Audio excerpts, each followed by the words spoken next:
Toothbrushing. Teeth should be brushed after every meal. You should spend no less than 3 minutes every time you brush your teeth. You want to point the bristles at a 45-degree angle toward your braces so they're also touching your gums. Make small little half circles. Move food and plaque away from the braces, teeth, and gum tissue.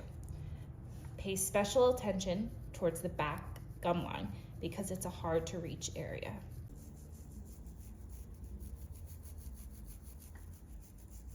Proxabrush. This is a special brush that should be used to clean food and plaque from under the wire and between the braces.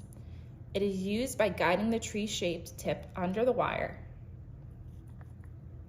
between each brace.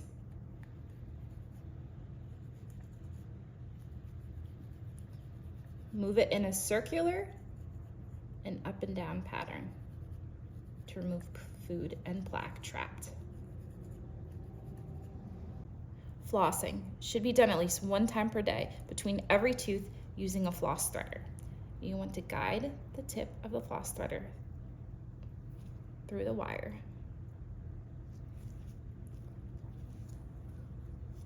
and then up by the gum line.